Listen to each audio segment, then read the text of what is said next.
Hey yo, I rolled the blunt out of clips. When the smoke clears, them folks scared of my abyss. God is my witness, I've been through a lot of shit. With no pencil, I drew how it's written. Hope I'm forgiven for most of the sins I'm committing. It's actual and factual. Yo, what up? It's the kid, Dolo the Bandit. You rockin' with Gemski TV, banging on the loose. Airborne, take my Damn, that's some bull. Mad at all, no, I ain't mad at all. I'm just as trite, fuck your life. Might fuck your wife, justify my actions as a mic assassin. Work smart, fuck hard labor. Small beginnings to big and large paper. Made it in the business, no apprenticeship. And who you started with ain't always who you finish with. If you an artist, then your margins are limitless. I ain't in the box, the engine is. Dolo in the GT, word the Walker. They swore it was a Porsche when I turned the corners. What up, it's your boy Dolo the Bandit. BX representative, Kingsbridge. We out here in Take Mall Studios. Holla at your boy, holla at the girl Gem. Target practice, Take Mall. What up?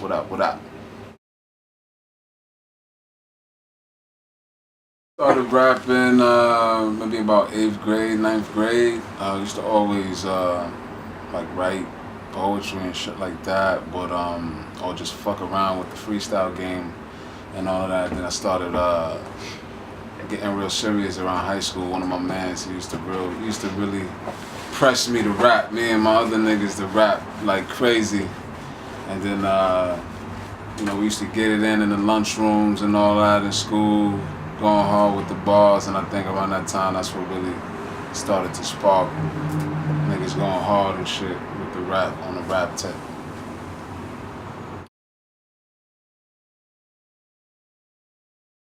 I think Dolo the Bandit is hot right now, but I think as far as what, in the game or on the underground tip? Both.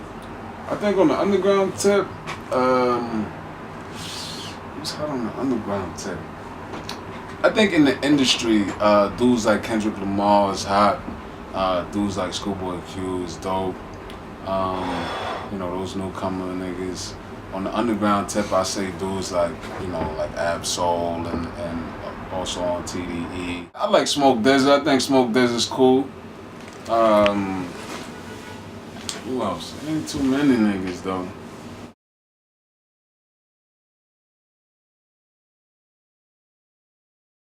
I don't see who that would have rubbed the wrong way. I mean, you know, he a New York nigga, he a Brooklyn nigga, you know, shout out to Troy Ave, BX to Brooklyn. The nigga is doing East Coast music at the end of the day. He doing and making it sound good, better than a lot of niggas who been in New York already trying to do their thing and ain't really made nothing pop, you know, or ain't make no good records. Troy Ave, you know, regardless of probably whatever niggas is saying, he's representing Brooklyn, he representing New York right now, and he's making it an initiative to let you know that that's where he's from. He ain't, he's not, you know, sounding like he's from the South or, you know, a New York nigga acting like he's in Texas with it or whatever. He's not doing none of that. He's like, yo, I'm from Brooklyn, I'm from New York. This is what I grew up listening to, and this is what I want to do right now. Even if it's not popping, this is what I'm doing right now. I'm gonna make it popping. And I respect any nigga who doing shit like that.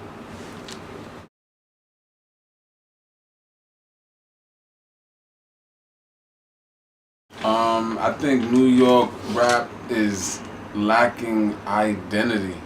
I think niggas don't know where they come from or who they are.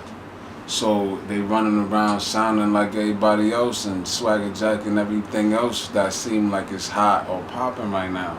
I think New York music scene lost the innovative identity, you know, when it comes to that. You know, instead of jocking the new sound, you know, New York and East Coast shit is about creating that new and making everybody else fuck with it. You know, that's where hip hop started at, and everybody wanted to come to New York. You know, because you hearing those records, those New York State of Minds, or those, you know, all of those type of things. I think what would bring it back, or at least help, is just dudes, you know, stop swagger jacking, stop listening to what's trendy or whatever as, you know, having an influence on their music, and just make what you feel. You know, New York music is universal music, so when dudes be like, yo, but that sound like the 90s, or that sound like that old shit. Nobody want to hear that lyrical, miracle, spiritual New York shit. That has nothing to do with, you know, the records that, you know, the greats were making, and the greats continue to make, like the Big Daddy Kane's to all the way to Jay-Z. You know, like there was the boom bap and there's the lyrical, spiritual, but dudes make great music, make good music. Biggie made good music. He was all the way back to Cali and still was knocking on your door with the 4-4 and BK. So dudes need to realize that and stop swagger jacking, and you know what I mean, make music that they feel in the air when they step outside.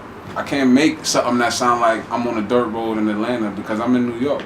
So I'm absorbing what's around me, you know, and we lucky enough to have a lot of different worlds in New York, so dudes shouldn't have to go too far, you know what I mean, when they're doing that.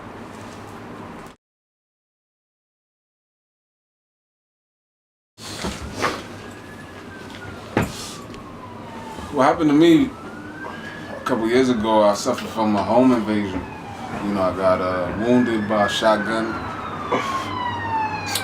The shit, basically, you know, I took a blast to the face from a shotgun, and a blast to the left hand. For the most part, almost decapitated my hand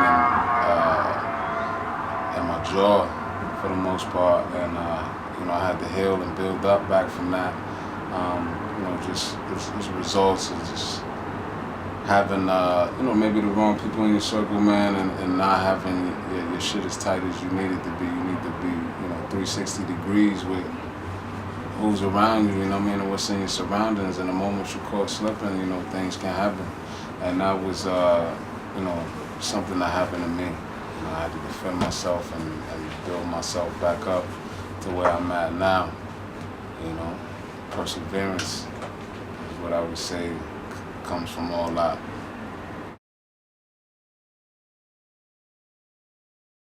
Nah, definitely. I think it made me. It definitely gave me more passion. Even though I'm already just a passionate person, period. But I think it gave me a lot more focus and humbleness with appreciating what I'm able to do.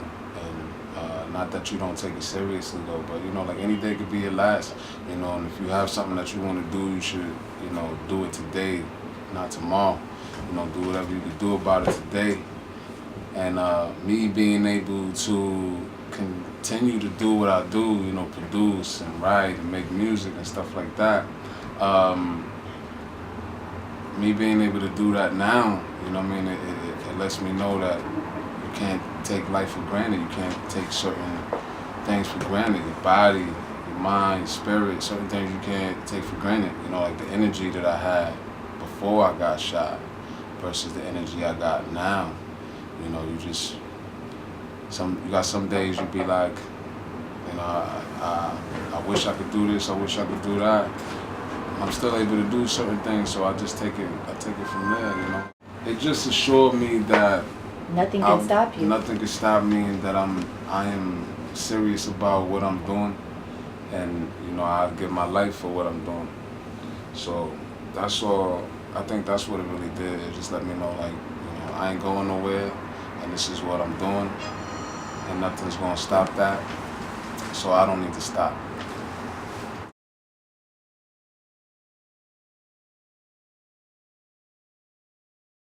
Because I had such a momentum going on at the time, and I had so many things that I had already planned to do, you know, me getting derailed, like sidetracked, and not even sidetracked, me getting derailed like that was a big, very, very frustrating for me, because, you know, I had so many plans. And once I knew that I was able to at least slightly do what I was able to do, you know, previous to experiencing this ordeal, I had to get back to it immediately. I didn't want to lose a step, you know. I wanted to, you know, get back to it as fast as possible. It also was able to, you know, take my mind off of what was going on with me medically, because that was an ongoing thing. So at least while I'm dealing with that, I could at least be, you know, digging back into the music. So that's why I jumped right back to it. So yeah, we got the new single called No Bottom. It's out right now. You go check that out on SoundCloud.com/Dolo the Bandit. That's going to be on the new EP called Target Practice. It's the follow-up from Project Monarch, which was the last EP we just dropped with the lead single Roach Clips. And Target Practice is just going to be one of the installments that I have leading up to the official mixtape that we're going to put out, Code Red, the Heist Code Red of my Heist series. We got the Black Ops, we got Project Monarch, we got Target Practice on the way. We're going to have a couple more pieces for people, and then we're going to go into the Heist Code Red, you know, make sure that the fans have a nice body of work to sit on from me. Yeah, we definitely do. I'm doing a nice little tour run with Jay Hatch. I stand it, you know, a couple gigs that they got booked up for me. And I'm be doing a lot of events, you know, throughout the tri-state. We looking to come to Boston, we looking to come to CT. We definitely looking to tear up PA too, so we definitely going hard with this new single.